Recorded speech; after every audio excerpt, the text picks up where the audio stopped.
So I'm not smarter than any of the rest of you. I have been around longer, and I'm trying, I hope, going to be able to convey to you some ideas about writing. I have a pretty simple goal here. I'm not going to make you a good writer in 1 hour, and I couldn't make you a good writer by forcing you to listen to me in any event, but I am going to try to enlarge and in some ways channel the way you think about academic writing so that over time you will be good. I would say probably if I look back on my own career, good writing has been more of a struggle than technical content. After a while you are able to do science, but describing science and in intelligible ways always has been a challenge, at least for me. So you're going to see some a little bit of lightheartedness. Those of you who read the abstract may have seen some quotations, and I'm going to come back to those at the end. But let me start by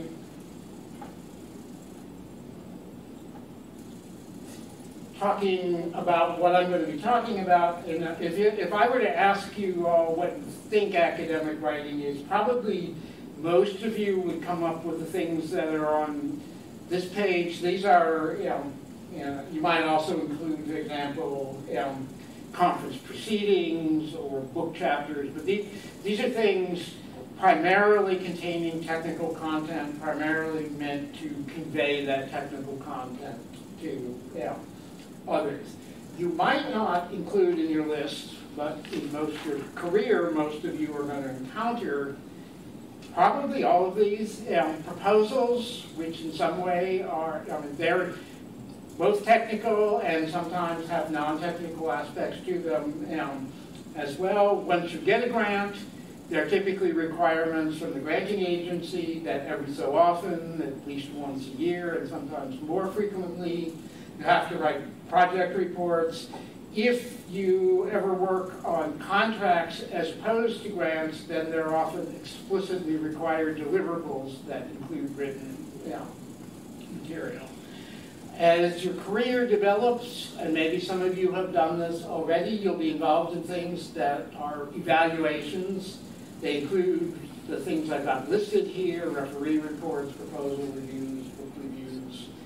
And eventually, many of you, I think, will probably end up serving on panels organized by the national academies or other bodies that typically address the state of the art and the research needs in a particular domain and produce a written report.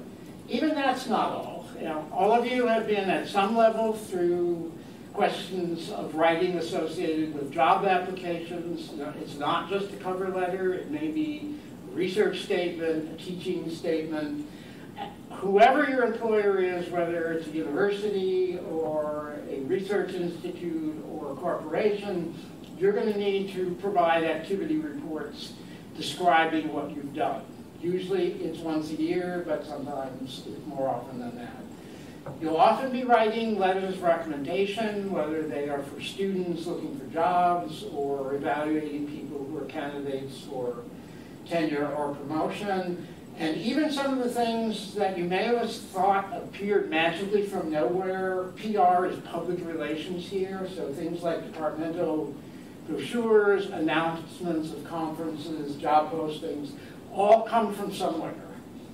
I set them off by themselves at the bottom here, two things, because I'm really not going to talk about these very much. I think these really are specialized skills. What I'm going to talk about sort of is based on the premise that since I've been able to learn it, all the rest of you are going to be able to learn it as well. I think writing material for non-technical audiences is a discrete skill, and it takes extra effort and extra background and extra effort to do well. And then testimony, for example, legal testimony or congressional committee testimony is yet another issue. So I'm going to kind of alternate between good and bad. So the way I structured the abstract for this, I think I put in what works, what doesn't work. So I'm going to have kind of parallels between what you need to do and what I think is best avoided. I should say, if it's not obvious already, that everything in this presentation is my opinion. If you think I'm full of nonsense, you're welcome to think that, but I do hope, if you do, that you have a reason for thinking that, because I think a lot of what I have to say makes sense. So the absolute necessities to me for academic writing or any kind of writing, first of all, are to have something to say, and second of all, to know what it is, and third, to know who the audience is. These are kind of what I call why-type questions, and some of the distinctions I'm going to make may seem obscure to you, so let me try to exemplify a couple of them. If your material is theoretical in nature, is the real message, this is really in the know what it is that you want to say, is the message the theorem, the proof, or the consequences, or something else entirely? And those aren't the same. If you've done data analysis, either yourself in collaboration, is the message that really about how interesting the data were, about the methods you used, about the computational challenges, about the scientific implications. So the sort of core content can be the same, but the message can vary and the audience can vary. Having a defined and understood audience is sometimes tricky, because if you're submitting to a journal, and one piece of advice I would say is don't even start writing the paper until you know what the target journal is, because it may affect the mechanics of the way you write the paper, but more important, will affect the structure of the paper and the nature of the writing. The things at the bottom are what in nature. Mathematics is not a language, full stop. Mathematics is written in languages. Almost all of you are going to do, at this point, most, although not necessarily all of your writing in English. You have to have correct grammar, correct syntax, correct usage, or correct punctuation, and I'm going to illustrate some of these as we go through. Clarity, yes, David, and all of you feel free to interrupt. Some of the smartest people in our field don't speak English as a first language, and how do they manage to get to the point where correct grammar happens almost automatically? I can't say how any particular person has done that. As I go through, I'm going to mention, I think, some of the things that will get you there. In the end, you might, to pick a metaphor, writing is kind of like riding a bicycle. You can read about writing and you can listen about writing all you want, but there is no substitute for doing it. And I suspect doing it, and I don't want to give away all my my good points, but doing it and getting other people's reaction many, many times is probably the path that people follow. Some of these I'm going to come back to again later on. Absolute no-nos are plagiarism. This is not going to be a talk about research fraud, but do not plagiarize, including plagiarizing yourself. Computers have made it too easy to cut and paste the same text that you used one time into another document. That, even if it's your own, it is plagiarism, and it's not necessarily a good idea. Obviously, failure to cite in technical writing is a problem. Failure to proofread. Proofreading for me has been by far the hardest part of writing. I am a lousy proofreader. My advice here, maybe this reflects the era in which I grew up, is put it on paper to proofread it. Sit down with a pen or a pencil and your document on paper.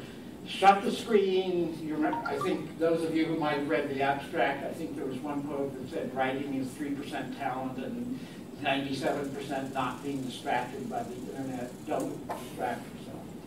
And I'll talk about some other things that I think are helpful as well.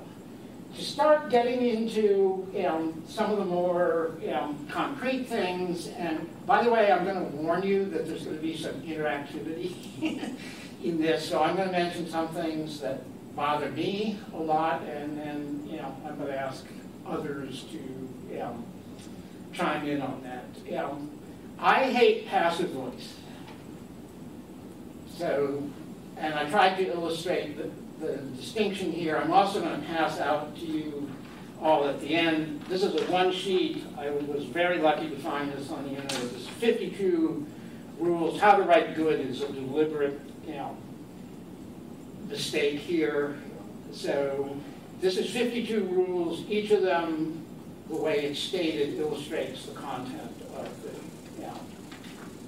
the rule, including passive voice. This is back to my point that mathematics isn't a language, but you're writing in a language. What's wrong with this material, which includes a displayed equation, is it isn't punctuated. There should be a period at the end of the sentence. We have some special challenges when we're writing mathematical material, and that is that sometimes the verb in the sentence is a symbol. And that's that complicates things, but there are ways to, you just have to understand that. I don't like sentences that begin with symbols. Some people are totally untroubled by it. I have a feeling I'm in a vanishing minority. Yeah. So this one, maybe you want to just ignore. Yeah. Yeah, I have one question. So for some kind of citations, the citation in the paper is only a number, and use it at the beginning of the sentence. Use a different citation style. No, some are restricted. No, you rephrase it so you don't begin with brackets, 17 close brackets. That you would never do it that way. So at this point, I would just make a comment. So I mean, for this kind of stuff, for people who have doubts, I mean, just go over the Biometrica style guide. It's an 8-page style guide, and it's excellent. I mean, they have their peculiarities, but I think it's for writing mathematics and things like that. And there are a lot of good style guides out there. So yeah, I mean, I'm in no sense the sole possessor of the truth. I'm just the possessor of a bunch of different truths. David, did you want to? Oh, no, I think I'm strongly agreeing with you, Alan. So this last one introduces, those of you who have never seen the word turgid prose is an ultimate non-compliment. KISS is keep it simple, stupid, and it's a very good thing to keep in mind. There's a real tendency among some people, and this is not in any sense restricted to technical writers. I mean, I've seen novels with paragraphs that are half a page or a page long, and even sentences that are that long. When the material is complicated, as it often is for us, and when the logic may be sometimes difficult to follow, keep the sentences short, keep the paragraphs short. There's an old-time rule that says one thought per paragraph. And that's not necessarily a bad rule. Just a few other things. I don't like filler. I don't like, this is a real problem in technical writing, I don't like antecedents that I can't track. So and what I mean by an antecedent is words like this, these, those are all references to something that should have come beforehand. If it didn't come beforehand, you've got a worse problem. But if it's the seventh sentence of a paragraph and it begins with the word this means that, I have very, very difficult time figuring exactly what this is referring to. So you can put, you can say this equation, you can say something, often people, you sort of begin in the sentence immediately before, and work backwards, but instead of just saying this, say this, whatever it is you're talking about, and that helps a lot. I don't like, I am a believer in political correctness. I don't like he/she or any of the variants of it. Just rewrite the sentence. Also don't like excessive timidity. This is something, it shows up more for professors in, I think often in legal settings more than writing. But if you don't believe what you're writing, why do you expect anybody else to believe it? All right, let's see where I want to go. So Alan, when he or she cannot be avoided or avoiding it will make it very sort of tortured writing, do you have an opinion on they as a non-gendered pronoun? I don't like it. I have never found a sentence I couldn't rewrite. They has become accepted by the grammarians, but I prefer to say one would do something rather than he or she would do something. Well, so David, you just hit on it. I didn't put this down on the slides. I am not a fan of the royal we, and I am not a fan of one, but that's personal. Okay, well now we get to the fun part. I'm going to go around the room and just to make sure we don't have any sort of missed nuances. I even printed out, the word cringe has multiple definitions, but the one I'm going to use is recoil in distaste. So we're going to start with Emily and go all the way around to the front. One example of something in writing that makes you cringe. So I don't like it when people are talking about the same technical thing and they keep using synonyms for it in everything. Like if you're talking about the correlation, just say correlation 20 times. And I think I might be alone in that. But if you're like the correlation, the relationship, the association, and Well, I totally agree. just be specific. Well, you went after turn to sentences before, and I'm going to underscore that. It's disrespectful of the reader if you're going to make them sit through pointless prose. Okay, we'll sort of go side to side. These paragraphs that aren't indented. Paragraphs that aren't what? Indented. Oh, okay. My current cringe is you're reading an introduction, it says, here's the problem, here's what other people did, and then it gives the which section, like this paper is organized as follows. In section 2 we do this, in section 4 we do this. They don't actually say what Thank the you. paper That's does. going to come up at least twice. A lot of things. Only one. Undefined acronyms, let's say.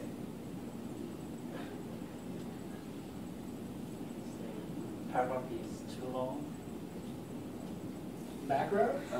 The excessive use of like interestingly, surprisingly. I don't want to be surprised a lot when you're reading a paper.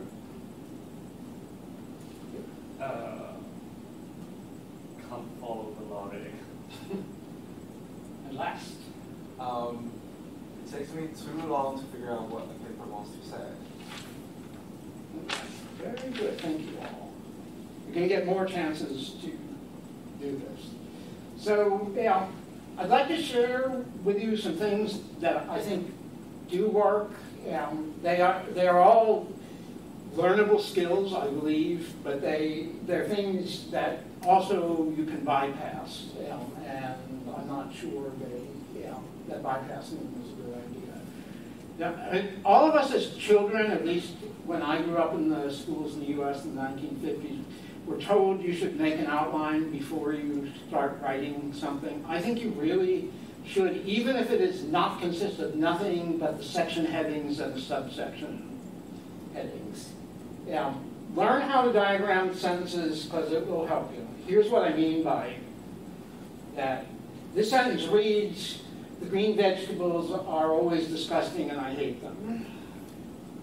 I question whether that is a crucial skill for good writing, Alan. Certainly, lots of masters of prose in novels and equations and other things never studied this type of structure? That may be. I still, what I'm staying away from largely in this discussion is what I might call writing style as it would apply to, to novels or other forms of fiction. I mean, sadly, I think technical writing, the kind of academic writing all of us do, has limited room for style. I actually believe there is room, but it's probably not. I don't view it as something I want to really get into. Right now, understanding that that a sentence has components is crucial. Can we take a poll? Who learned how to do this? A hooded diagram. That was like a generation ago. Yeah, it's like stopped. Can I comment? So what I figured out, because previously I've been using what everybody else is writing, for example, Word and other kind of programs, and then I switched to text editors like Emacs, and because I don't like, now I break lines like my professors do. Like, you don't write a sentence, you don't write the line until the next paragraph, you break it, because there's a fixed length of the line.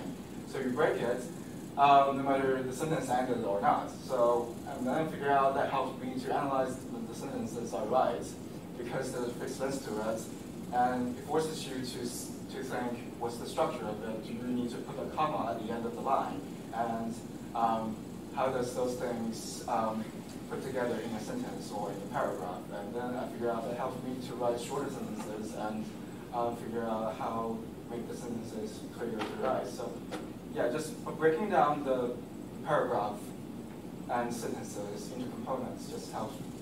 I think it helped me my writing. Yeah. Okay. So let me go back. I'm going to use my own bad behavior as a reader, as a model for this. If I don't know by the end of page 1 why I should look at page 2, I probably won't.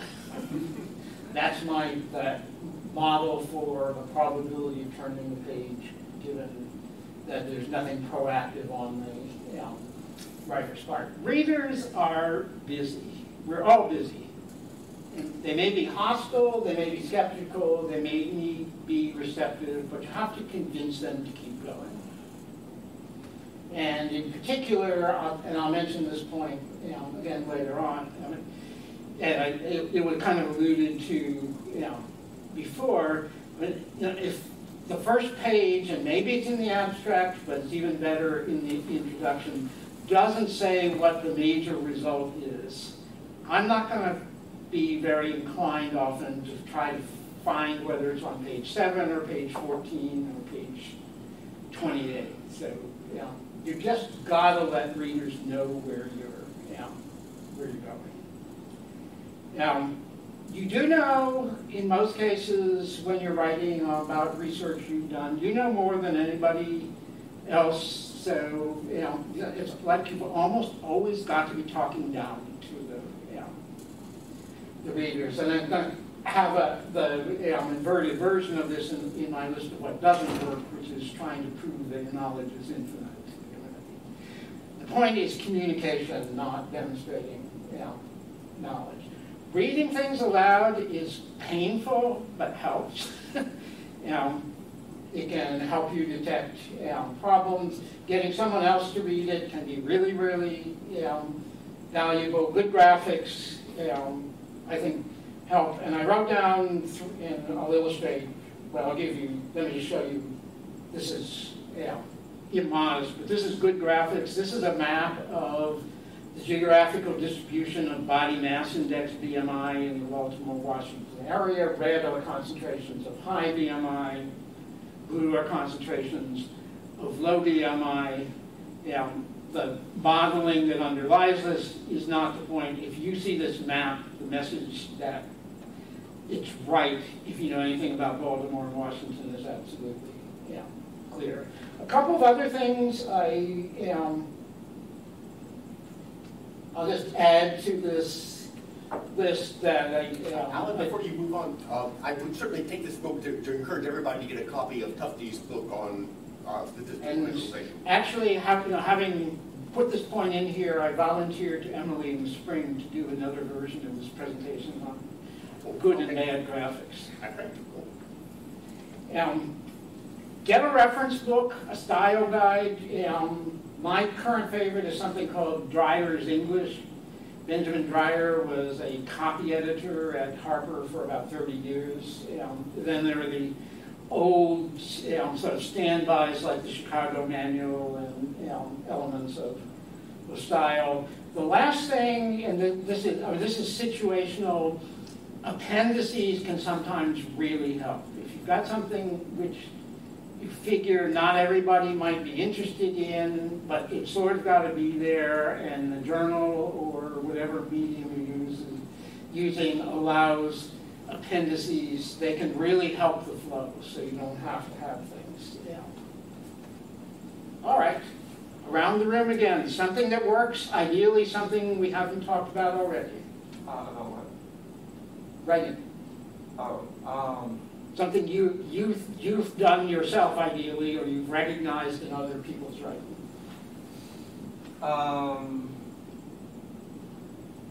If you don't have to, write a paper short. I mean, just because my research, because the essence of my research, I read papers from many different fields, and different fields have different their type of papers they like. In computer science, they like very short papers, and in economics, papers getting longer and longer and longer. I figure out it's just easier to make a paper short, and if anything else, if nobody forces you to write 40 pages or even longer, like 100 pages of paper, just write it in 8 pages. It's cool. Yeah. Well, I'm still struggling in academic writing. So. Give us an example of something that you saw in a paper you read that you liked. I'll come back to you. I'll give you a couple minutes to think about it. Back row. You. Give me some more time to think about it. Okay. I mean, if you don't want to answer this, you don't have to, but I really do want to get you to think and share your ideas. I sometimes, when I read some famous papers by some famous professors, I find that the logic is very clear and the sentence is very concise. Yes. I think it's actually essential to read good non-technical stuff. I mean, you don't have to read not even Nabokov or Jan Kudzi if you don't want to, but maybe read the New York Times editorial every day. And I doubt it is possible to become a good technical writer just by reading technical stuff. So.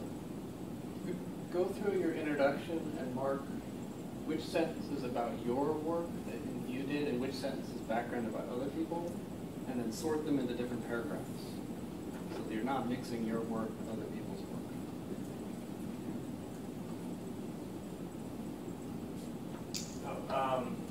When you think a paper is done, put it away for a day or two and don't even touch it, and then come back to it, and then read it again. Let's make revisions. David? Noun, verb, noun, noun, verb, noun, noun, verb, noun, in paragraph. And Emily. I like the sorting your sentences. That's a great idea. I think not being afraid to reorganize things as you're writing is, because sometimes the flow that you think is going to work at the beginning isn't what actually makes sense at the end. Okay. So. I have another one I would add. I think it's very helpful to give a talk on a topic before you sit down to write a paper on the topic. I would, well, sometime over a beer we can have a discussion of that. I think PowerPoint is enemy of good writing, but that's my. If your idea is truly novel, would you recommend that? Tell me about it before you do. But paper. if it's a new idea, put it on archive or something so that you get credit for it. But I find that in sorting out what is the correct order in which to develop a story, it's often helpful to do it conversationally first and then write. But then if you have it on archive, you have already written it. I appreciate that. The archive paper doesn't have to be very well written. Yeah, it doesn't have to be good. Okay, so now I'm going to flip it around and mention some things I think don't work, many of which have been alluded to already. Too much jargon and too many acronyms really make things hard on readers. Of course, nobody is going to write out independent and identically distributed 55 times in a paper. My advice would be use existing acronyms if you're pretty sure they're in common use. Don't, under pain of imprisonment, invent any acronyms. There's a good chance that it's already an acronym for something else, and especially if you're writing for multidisciplinary audiences, all you're going to do is, confuse. The sequential revelation is kind of what I referred to as before. I can't wait until page 14 to know that I should have read a paper. It's admitting I behaved badly, but I have a lot of, demands on my time, and I can't do that. Let people, readers, know where the destination is as early as possible, and even let them know how you're progressing toward the destination. This could have been just as much in the cringe category as anything else. Trying to intimidate readers by saying it is clear that ... when it's really not clear is terrible behavior on your part, and you shouldn't do it. In general, it is clear that is either unnecessary or obfuscation. It can largely just go entirely. Gratuitous embellishment is sort of trying to use a literary vocabulary where it may not do anything other than annoy readers. I mean, I have done this sometimes for various purposes, probably not always a good idea. There are 3 words that mean, roughly speaking, the same thing. Emerging, practically any reader is going to get. The farther you move to the left, the more likely people are going to have difficulty. You don't have to prove that you know everything. That alone shortens the paper. This has changed over my lifetime. You really can't anymore count on editors, referees, or copy editors to catch mistakes for you. If they do, they may hold it against you, especially in submitted papers and proposals. If you're on a panel and you've got 10 proposals that might be funded and only 5 of them are going to be funded, finding poor writing sometimes becomes a discriminating factor. So you're opening yourself up to possible negative consequences. Kind of interestingly, in my career, I've written 2 books. One was basically pre-LaTeX, the other was post-LaTeX. The first one went through a very, very rigorous copy editing process. An actual person sat down and made changes and raised questions and said, I don't understand this, or this might be clearer if such and such. The other one didn't have that, and I can tell the difference. Sadly, that is largely vanished from our world at this point. And the last one, which is shamelessly self-referential, is it doesn't work to mindlessly adhere to somebody else's rules, especially mine. Well, you can guess what's coming. Emily, you're first. What an example of something that doesn't work? Oh gosh. ideally one that I haven't mentioned. That's so hard. I mean, so like the one that you have mentioned is sort of like the it clearly follows or whatever, which when I was in grad school, we always joked that that was when you didn't know, when you knew that the person didn't know how to get to that next step. So we were like always saying we should write it on our tests. But yeah, anything where, like, I think there's a way to explain things clearly and there's a way to explain things in a way that's sort of patronizing. And if you read a paper that makes you feel stupid, that's not fun. So it's sort of an extension of that. David, Oh. out of your infinitely many ideas. One of the things I find most difficult to do is to judge the amount of personality that I should inject into writing. For professional technical writing, probably the answer is essentially none. For other types of writing, professional correspondence, P&T letters, things like this.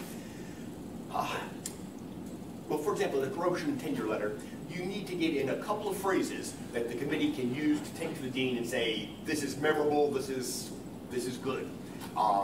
And how to walk that balance to decide how much of one or the other is hard to say. And then you wrote a lovely proposal to MERS, but it also had a lot of your personality in it. And I enjoyed that. I thought that you made it work. I often have trouble finding how to make it work. That's non-standard notation. Even simple things like theta is a function and t is an angle. Just screw with people's minds. It's a problem not explicitly referencing tables and figures and just talking about them like beneath in the text beneath the table and figure as though we know like what exactly you're referring to. Yeah. This is a hard one to answer, but I know it when I say it. So what is what? Fair enough. No idea right now. Okay. I think it's not necessary to put everything you do in the paper. Especially if some of these are weak. I think maybe assume the readers have the same background that you have, and assume the readers know everything. And last but not least, and this is the last one, so you guys can all relax. Well, I don't know if it's something that's categorized as does not work, but just in my opinion, it's better if you just have one idea you want to convey to one paper. If you have many stuff, you just get lost and it just makes the paper not easy to read. Great. Okay, so I want to spend a couple minutes because I think writing along with co-authors is is a problem we all encounter, and it's something we're all going to do, and it does raise some particular questions and needs. I mean, there's a reason why, if you look at a shelf full of novels, there are never any co-authors. I don't know. I mean, I do know of novels with co-authors. I don't know that I know a single poem that has co-authors. So my experience is there can be lots of contributors, but things work best when there is only one integrator. That means someone has sort of got to be the one who manages the process, who pieces it all together and makes an attempt, hopefully with some level of success, to blend the material that came from various people. That can take place over kind of sequentially. One person can own the manuscript and add to it and pass it on. In the end, though, there needs to be one closer. Make sure that this red prohibited sign doesn't apply. A document that reads like a committee is very, very, like it was written by a committee, is hard to read. The National Academy staff actually, to ensure that their reports don't read like they were written by committees, although they were. The staff actually do the writing and the integrating. Version control is absolutely essential. The common practice that I have worked with for the past probably 20 years is when you modify the document, stick your initials on the end of the file name. And you get long file names, but you know what the most current version is. I have seen big problems with version control when people haven't paid attention to it. And sort of reconciling them can be just a terrible thing to have to do. You do need to remember that if you're on the paper, you are responsible for what's in it, even if you didn't write that part. So, if the co-author and the person who's going to submit the paper is at another location and proposes to submit the paper without you seeing the final version, you should scream, because that's actually bad science. I think there are, and some of you will encounter these, there are additional challenges when you've got a multidisciplinary set of authors. Writing conventions differ from field to field. I recently wrote a paper with some epidemiologists. It was essentially a given to them that the paper had to have 5 sections: introduction, background, methods, results, and conclusions. Language and jargon are field dependent. If you want your paper to reach multiple fields, you've got to be very, very attentive to that, because it can, it takes skill and effort to be able to achieve that. So, I'm 2 slides away from the end. These are quotations that were in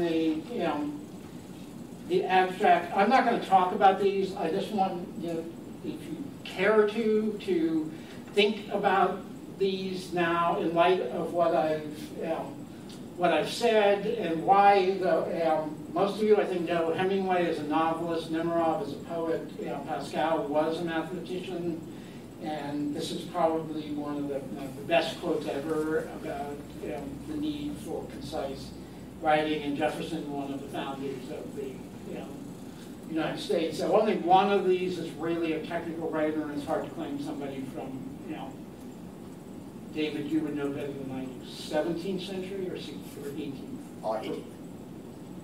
18th. Reading technical writing from 200 years ago doesn't look anything like technical writing from today. But I think you'll see that these are all consonant with the message I've been trying to deliver to you. My takeaway message, and you just got to realize this, is when you're writing, you're selling.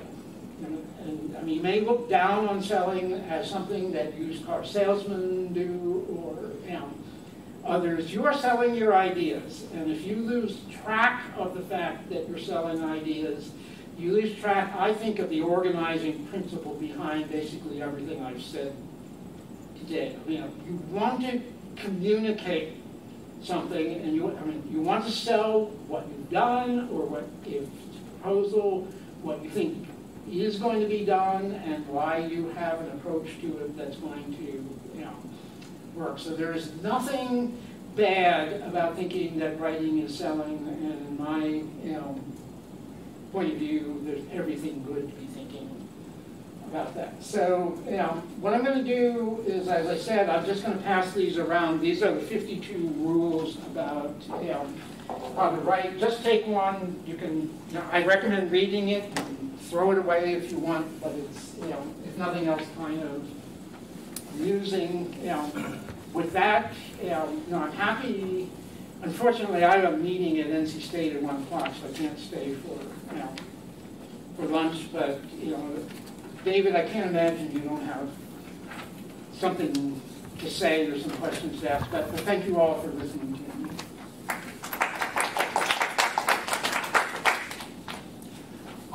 One of the things on your sheet here is opposing alliteration. And I take that point in general, but I also think that it's one of the rules that can be bent to make an effective point sometimes. So that's sort of one pushback a little bit. I mean, bottom line here. Yes. And I also everything, you know, everything I've talked about as a what doesn't work, there is probably a situation, maybe not necessarily in the technical world, but somewhere else where it does work. So, yeah. And I would also add, I don't think you're ever a good writer. You're always trying to become a better writer. And so you're looking over your own shoulder every time you write. You mentioned that one should not even try to start writing a paper until those were submitted. Well, the issue is, well, definitely different journals will want to have papers used in certain ways, but so my PhD advisor, what he told me is, write a paper. I say, how to write it? In what book? Just say, just write it. No matter, don't care about where I'm going to submit it. But I feel like this is not the case. I do think how you're going to write the paper depends on where you want to submit it. But the question is, if you write it intended for some specific publication, then the issue is, do you know if they're going to accept it or not? And then, you feel like if they reject it, then you take actually you have to rewrite the papers to fit into the style of some other journal. That might take quite a long time. And how do you make sure before you start writing that the outlet will accept your paper? I think what you're saying is actually, is pretty important, and I don't have an easy answer to it. What you really need to know, I would argue, is who the audience is. Is the audience, and I'll be facetious about it, are the 10 other people in the world who understand every last technical detail of what you do, or is it a broader set of people that you'd like to make aware of a technology that might be available in an R package, for instance, that they could use without having to understand the full technical details. So a journal is a concrete instantiation of an audience, but all the problems you mentioned, if you're too tied to some journal's style sheet, and you can end up having to, go through a lot of effort to, and either you decide that's not the right place, or you, submit it and it gets rejected, and you look at the comments and decide there's a better target for it. You might have to go through a lot of work. So I don't have an answer to that. That's kind of gotten worse, I think, with the journals becoming more and more electronic, because the journal-specific formatting instructions get more and more concrete and involved. So several things you've said use the thought process as, okay, you figured something out, now you write the paper. I don't work like that at all. As soon as I figured out an example or something, I tech it. I write it all out. And I end up with this huge document, and at some point I'll say, well, that's too much for one paper, or this part will make a paper. And then I start moving kind of. So I use writing as part of my thinking. That's a really interesting model. Any of the others of you work that way? Kind of. I do. I guess the process of writing that I find easiest, if I have an idea that's like coming, is one of my coworkers calls it a vomit draft, which is disgusting. But you just get every single thing that you're thinking out on paper, typos. It doesn't have to make any sense. No punctuation, just like a list of things, and then start working through it. So I guess it's sort of a similar, like you get it all written down, everything you're thinking, and then you start working through it to polish it slowly, and it might turn into 2 papers, it might stay 1, it might disappear, but that if I can get everything on paper, then the actual process of writing it becomes easier, as opposed to like, I'm gonna sit down, I'm gonna write a paper for this journal based on this completed idea. Which then I think is too intimidating for me to start doing, and I procrastinate. One thing to note is that technology has changed the way we write and probably the way we think. Because back before you had text editors, what Emily described just would not work at all. You sat down, you wrote it out by hand, and you might cross out a word here and there, but you had in your head the full paragraph before you started to write. And after somebody had typed it for you, you did not change it. There's a famous story Pittman, writing from Tasmania, sent in a paper to Biometrica, and the airplane that was conveying the manuscript crashed in the ocean. And so when it arrived on Carl Pearson's desk, it was a sodden mass of paper. And Carl Pearson pulled page after page apart, had it retyped, and published it. And that just doesn't happen anymore. It's also much easier for referees to ask you to make minor changes to move these paragraphs around. That, again, never used to happen. And it was 17th century, you're right.